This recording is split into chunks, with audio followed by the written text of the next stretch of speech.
माँ में उड़ जाए यही है ना वो। अच्छा सब ही तो ये मेरा जमा कलर। हेलो डार्लिंग इधर आओ।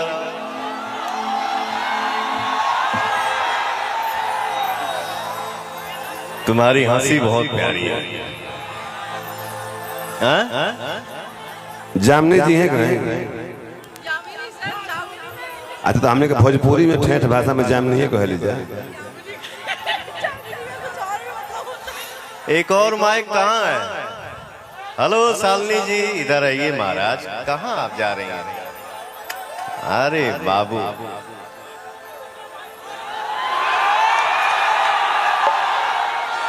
हेलो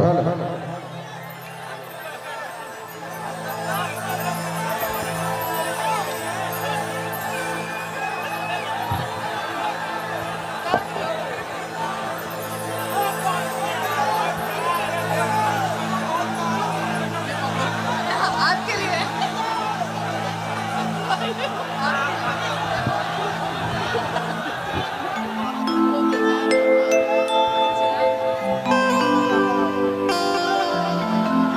हेलो हेलो आ गई माइक आ गई व्यास जी। एक क्विक शालिनी जी के दी। थोड़ा सा 2 मिनट बैठ जाइए आप लोग। व्यास जी क्विक शालिनी जी के दे दी। क्विक शालिनी जी के मैनेज आप लोग कर लीजिएगा तो हम लोग भी मैनेज इधर कर सर देंगे। औरतें मैनेज करना जानती हैं सर, हम कर लेंगे मैनेज। आपसे ज्यादा हम लोग ज्यादा मैनेज करते हैं। ना सर ये तो गलत बात बा ना। You are wrong point. हम इंडियन टू हेल्प। ये कौन अंग्रेजी बोल लिया? अंग्रेजी है रसिया के।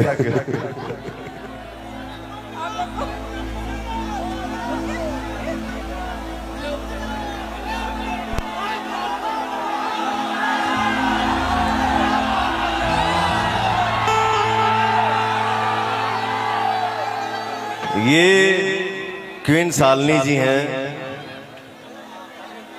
मेरे साथ हमेशा हिट देते रहती हैं गाना।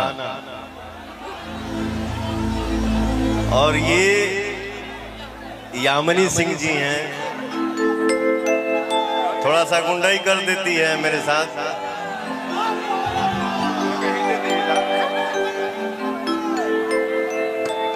ये भी हिटे देती है मैंने फिल्म चाहे ना सर अभी तक फिल्म नहीं की है। अच्छा ये पहला मंच है छपरा में, हम लोग साथ में है तो सर। सबसे भोजपुरी का टंच मंच है ये।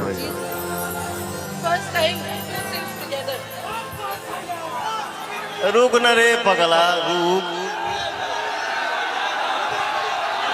एक आदमी कबे से बेचारे बड़ा ब्याह से चौधरी मॉडल है और थोड़ा सा इनके बारे में आपसे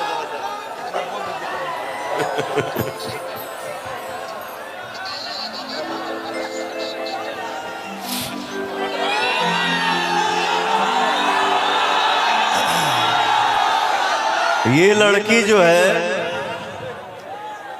मेरे साथ गुंडाई कर चुकी है।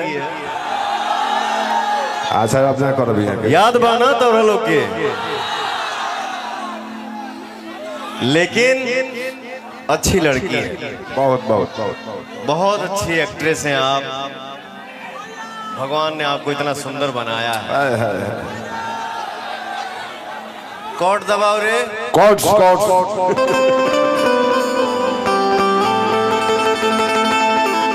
अरे हमरे खातिर तो हरा के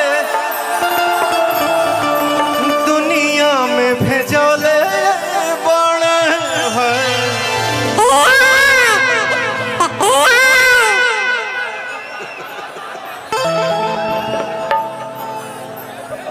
उन्हें त्रिवेणी में शंख बाजता ये मंच के शंख है। गलत गलत नहीं देते हैं, सही सही देते हैं। Right right you are right. देखिए क्या है यामिनी बेटा, ये हमारे टीम का एक ऐसा कलाकार है जो इसके बातों को कोई बुरा नहीं मानता। इसका फ्री है। ये हम ही को बोल देता है तो हम त्रिवेणी है, कोई भी नहा के चल जा सकता है। Thank you so much. भगवान बड़ी फुर्सत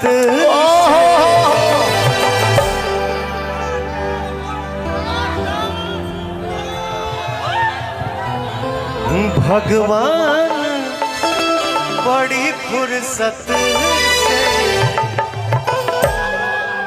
आप सबके मनोरे भगवान बड़ी फुर्सत से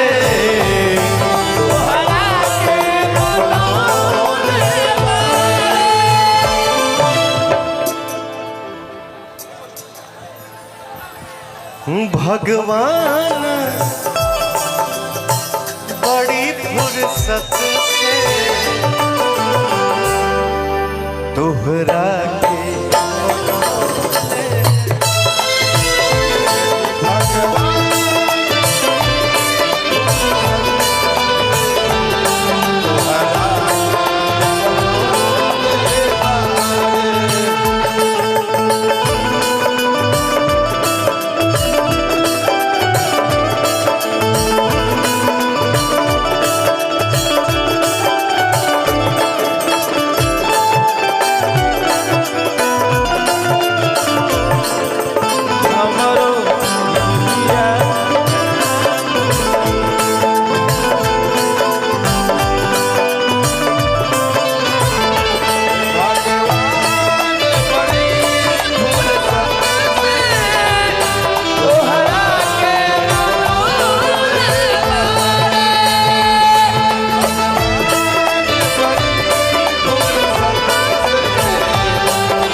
hello my testing from this matter.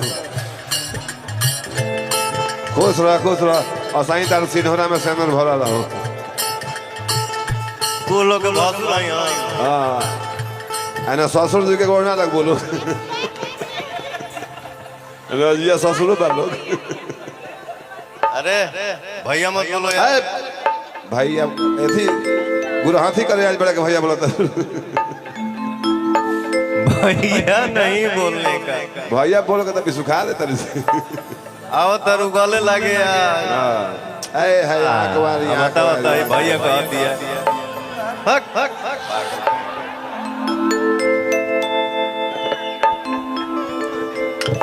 वो राजकुमार है ना। जुलुम होता अच्छा केहू खाता केहू तोप देता। अरे केहू के ईमान रही नहीं ओकरा बस सोना होशियार सजल सुरहे बरस में